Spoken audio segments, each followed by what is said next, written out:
Hi everyone, so today I'm going to do a book review for Amongst Our Weapons, which is book 9 in the Rivers of London series.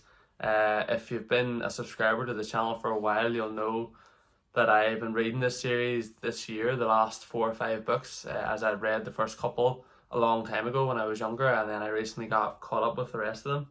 And yeah, this book came out about 4 or 5 months ago. I only picked it up about a couple of weeks ago in the hardback version, which I think is lovely, I must admit. And it has stuff like that and all. But anyway, and yeah, so I finished this book last night, and I have to admit it is definitely an improvement on book 8. Not a massive improvement, but an improvement nonetheless. It feels like a return to form after finishing book 7, which felt like the end of an arc. I don't want to get into spoilers. Obviously, this brought back a couple of characters from that arc. One of the main characters, so Leslie, so she came back, and we have a case of the 7 rings of these 7 people who formed a Bible group, who all had rings, and these rings have powers, and it's up to Peter Grant, our main character, to solve the mystery behind why these people are suddenly dying and their rings are being stolen. So that's the basis of it. And also his partner is heavily pregnant with 2 children. I don't want to say names or anything because I'll get into a bit too much spoilers. But basically the lead up to this book is his partner having the children.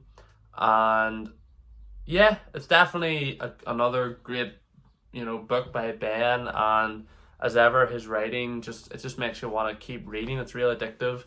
You don't really want to put it down, and it's the detail about London and the silver vaults and just the way people are in London is one of the reasons why I love this series, and it makes me want to go back to London again, even though I've been a couple of times already.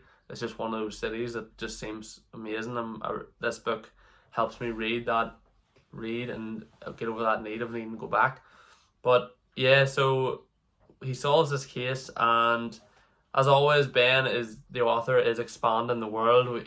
They have to go up north at some point, and we meet other characters from the past and new characters to do with different magical organizations. As Peter is part of the Foley group, and we have different magical groups that are coming in all the time. We have the Americans, we have Spanish, we have all these different ones.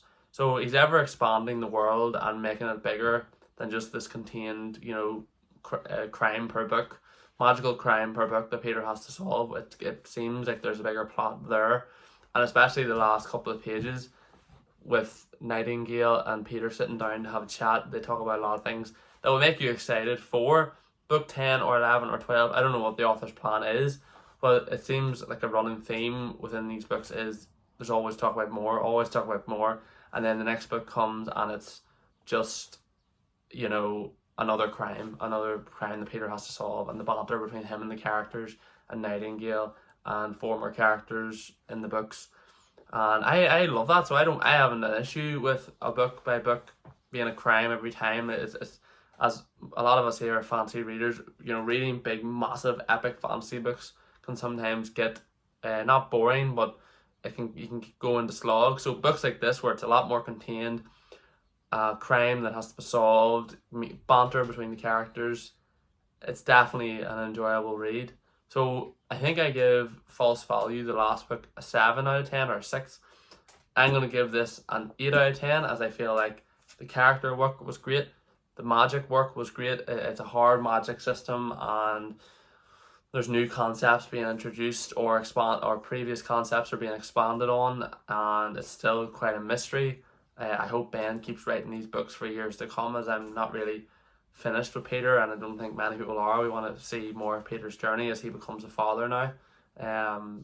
And yeah, that's what I have to say. So that was book 9, my book review for this book. If I've convinced you to possibly start this series, that's great. If you've read this book, comment below, let me know what you actually thought of this book, and if it left you feeling fulfilled after the wait from the last book. And yeah guys, that's it. So if you could hit the like button, if you're new here, subscribe, and I'll see you all in the next one.